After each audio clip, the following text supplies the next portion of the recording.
पत्रकारिता हर दौर में चुनौतीपूर्ण रही है। उदंड मानदंड से लेकर आज तक के किसी भी कालखंड में यह सरल नहीं रही। डिजिटल युग ने पत्रकारिता को आम आदमी के हाथों तक पहुंचा दिया है। अब हर व्यक्ति न्यूज बना सकता है, इसलिए निष्पक्ष समाचारों को भी रोकने का दबाव बढ़ गया है, जो चिंताजनक है। पिछले दिनों मेकाहार में घटित प्रकरण अत्यधिक निंदनीय था। जागरूक समाज और आम नागरिकों की एकजुटता ही लोकतंत्र के इस चौथे स्तंभ की रक्षा कर सकती है। पत्रकार वही व्यक्ति बनता है जो दुनिया से अलग और रचनात्मक होता है। लोकतंत्र में पत्रकारों की भूमिका महत्वपूर्ण है। सजग और चौकस रहकर विश्वसनीय खबरों को देना आवश्यक है। इलेक्ट्रॉनिक चैनलों के बावजूद अखबारों की प्रसार संख्या में जारी वृद्धि से सिद्ध होता है कि पढ़ना भारतीयों के डीएनए में शामिल है। मीडिया की विश्वसनीयता को बचाए और बनाए रखना हम सबका दायित्व है। वक्ता मंच का यह समारोह प्रदेश में स्वस्थ पत्रकारिता की दिशा और दृष्टिकोण को मजबूती प्रदान करने वाला आयोजन है। यह कार्यक्रम लोकतंत्र को जीवंत बनाए रखने में योगदान देगा। इस सम्मान को प्राप्त करने के बाद पत्रकारों की जिम्मेदारी और बढ़ जाएगी। उपरोक्त विचार राजधानी के वरिष्ठ पत्रकारों ने कल रात्रि वक्ता मंच द्वारा संपन्न एक आयोजन में अतिथि की संदेश से व्यक्त किया है। उल्लेखनीय है कि अग्रणी सामाजिक संस्था वक्ता मंच द्वारा 8 जून की शाम राजधानी के वृंदावन सभागार में स्वर्गीय बंशीलाल शर्मा स्मृति पत्रकारिता गौरव सम्मान समारोह के माध्यम से प्रदेश में प्रिंट, इलेक्ट्रॉनिक और वेब मीडिया से चयनित 100 पत्रकारों को सम्मानित किया गया। इस भव्य समारोह में आसिफ इकबाल, प्रदीप जोशी, राजकुमार धर द्विवेदी, संदीप तिवारी, अनुराधा दुबे, पंडित पीके तिवारी, शिवशंकर सोन पिपरे, शोभा देवी शर्मा और डॉक्टर मुकेश शाह मंच पर उपस्थित थे।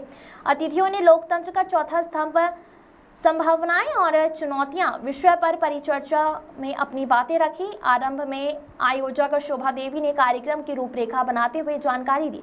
स्वर्गीय बंशीलाल शर्मा जी स्मृति को आकुशन बनाए रखने के लिए परिजनों द्वारा वक्ता मंच के माध्यम से जन सरोकार से जुड़े विविध आयोजन किए जाते हैं। सम्मानित हो रहे वक्ता मंच के संयोजक शुभम साहू द्वारा प्रस्तुत आभार प्रदर्शन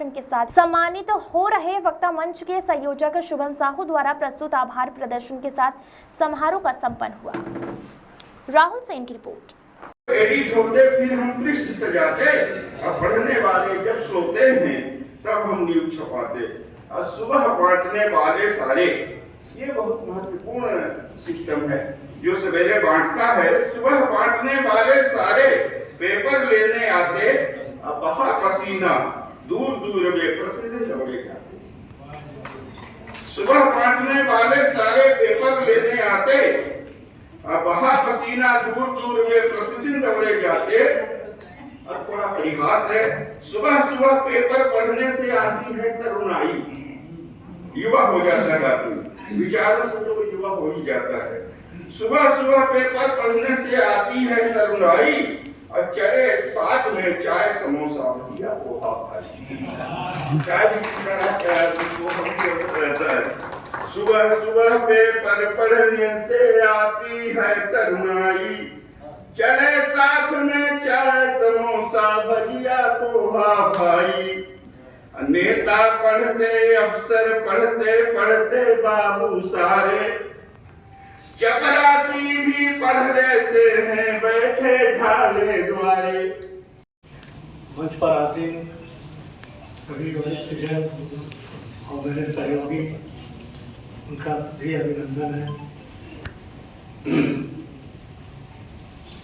वक्ता मंच ने आमंत्रित किया और इतने बड़े समारोह में उसके लिए धन्यवाद।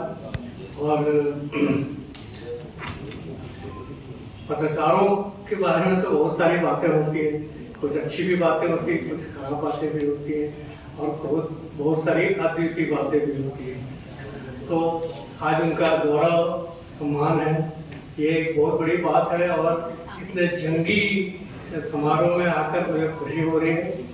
सबसे पहले तो मैं बैकुंठवासी बंशीलाल शर्मा जी को अपना प्रणाम और नमन पेश करता हूँ और उनकी धर्मपत्नी श्रीमती शोभा शर्मा जी आज एक माँ के रूप में, एक ममता के रूप में हमारे सामने विराजमान है। उनकी कर्मठता, उनकी जीवटता को भी प्रणाम करता हूँ और आशा करता हूँ कि उन जैसे व्यक्ति, शख्सियत का शहर में मतलब विस्तार बढ़े, वो विस्तार हो और आगे बढ़े, लोग आगे बढ़ाते जाएं। ऐसे ममता भाई सुभाष शर्मा जिन्होंने कठिन चुनौतियों के बीच अपनी एक राह बनाई और उस राह पर वो चल रही हैं, उनके लिए एक बहुत अच्छा शेर है जो मुझे जब मैं पढ़ता था तब वो श्रीमती तारकेश्वरी सिन्हा जो सांसद रही थी, उन्होंने लिखा था, तकाजा है मौजों का तूफान से खेलो, तकाजा है मौजों का तूफान से खेलो, कहाँ तक चलोगे किनारे किनारे। इस शेर पर ममता वही जो सुभाष शर्मा जी हैं वो पूरी तरह करती हैं और उन्होंने जो वक्ता मंच को सहयोग दिया, जो सहारा दिया या जो भी उनको प्रेरणा दी, वो बहुत सराहनीय है, अनुकरणीय है। उनको मैं सादर नमन करता हूँ। हालांकि मेरा उनसे परिचय नहीं है, बंसीलाल जी से भी मेरा परिचय नहीं था, लेकिन उनके वो जिनके साथ बैठते थे वो मेरे गुरु रहे हैं, रमेश नैयर जी और विष्णु सिन्हा जी के अखबार में मैंने काम भी किया, नैयर साहब के साथ काम किया भास्कर में। एक लंबा अर्सा है, करीब 55 साल पत्रकारिता के हो गए 1971 से, लेकिन अभी भी लगता है कि कुछ कर रहा, लेकिन क्या करें, अब तो खैर पत्रकारिता का दौर इतना जबरदस्त और इतना चुनौतीपूर्ण है और उस समय भी था, आज भी है। और मैंने जो सीखा आज अपने इन गुरुओं के माध्यम से सीखा, मुझमें कोई प्रतिभा नहीं थी, मैंने कोई जर्नलिज्म का कोर्स नहीं किया था उस समय, बहुत बाद में किया, लेकिन लिखने की क्षमता थी तो रोज डांट खाता था। अखबार को सीस पेंसिल से अंडरलाइन करके पढ़ता था तो रोज डांट खाता था कि अखबार को तुम रंग देते हो, तो रंगता नहीं था, मैं असली पढ़ता था। उससे मुझे पढ़ने की ललक पैदा हुई, कुछ सीखने मिला, कुछ शब्द भंडार मिले, बहुत सारी बातें, कैसे उतार चढ़ाव हो रहे हैं, कैसे दाएं बाएं होते हैं, खबरें कैसी दाएं बाएं सरकती हैं, ऊपर नीचे होती हैं, ये सीखने मुझे अखबारों के माध्यम से मिला, अपने गुरुजनों के माध्यम से मिला। मोहन प्रसाद जी मिश्रा, गोविंद लाल जी गोरा, रमेश नैयर जी जैसे प्रतिष्ठित शख्सियतों के अधीन मैंने काम किया और उनसे जो आज सीखा हूँ वही है मेरी धरोहर है और मैं उनसे जो सीखता हूँ दूसरों को भी कोशिश करता हूँ कि सिखाओ। या कॉलेज में पढ़ाया भी तब भी यही सिखाता था। पत्रकारिता का आज का दौर की बात कर रहे हैं तो पत्रकारिता में आना ही कठिन दौर है और आपके जीवनता यही है, आपकी कर्मठता यही है कि आप पत्रकारिता को आगे बढ़ा रहे हैं और काम कर रहे हैं। तो पत्रकारिता कभी भी किसी भी काल में, किसी भी कालखंड में कभी भी सरल सहज नहीं रही। हमने अच्छे बड़े बड़े जो आज मूर्धन्य मतलब अधिष्ठाता के रूप में है, बड़े अखबारों के मालिक भी, उन्होंने पत्रकारिता कैसे की है इसका इतिहास आप लोग को जानना चाहिए और पढ़ना भी चाहिए, जिससे आपको प्रेरणा मिलेगी। मुझे भी मिलती है, मैं आज भी पढ़ता हूँ कि फला मूर्धन्य पत्रकार थे, वो उन्होंने कैसे अखबार शुरू किया, कैसे उन्होंने अखबार बांटा, खुद बांटा।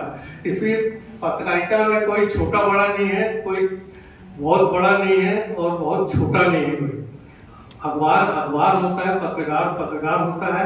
न मैंने किसी को छोटा माना, न कभी किसी को बड़ा माना, सबको उच्च माना, अच्छा माना और उन्हीं से सीखा है। और आप भी सीखिए। और यह पत्रकारिता के में आज जिनका गौरव सम्मान हो रहा है उनके लिए बड़ा लंबा रास्ता है, पगडंडी से रास्ता बनेगा, मंजिल तभी मिलेगी आपको जब वो आप उस पर चलते रहेंगे, सही ढंग से चलते रहेंगे। और समाज को आप क्या दे सकते हैं? कबीरदास जी को पढ़िए, सूरदास जी को पढ़िए, बहुत लोगों को पढ़िए। कबीरदास जी तो हमारे पत्रकारिता के प्रासंगिक गुरु हैं, समझ लीजिए। वो आज भी उनकी सारी बातें प्रासंगिक हैं। उन्होंने जो बातें सुनाई उनके दोहों को आप उसकी मीमांसा करिए, आपको समझ में आ जाएगा कि पत्रकारिता क्या है। आज जो हमले होते हैं, जो बगावत होती है या शत्रुता होती है, वो आप दोहे पढ़ेंगे तो आपको खुद समझ में आ जाएंगे आपने क्या लिखा और क्यों ऐसी शत्रुता हुई।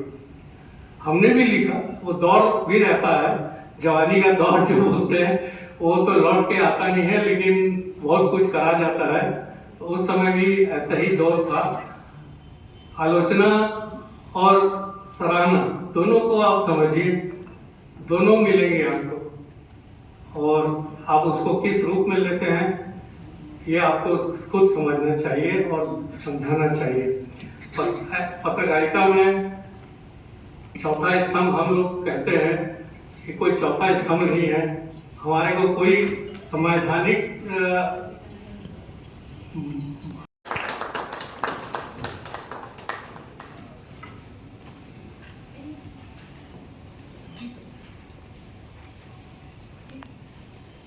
बहुत बहुत धन्यवाद राज जी। वक्ता मंच ने इतनी अच्छी, इतनी बेहतरीन फूलों की क्यारियां सजाई हैं, फूलों विभिन्न विभिन्न तरह के फूल बिखेरे हैं। निश्चित तौर पर आप सबको अच्छा लगा होगा। मंच पर बैठे हमारे सभी कलमकार,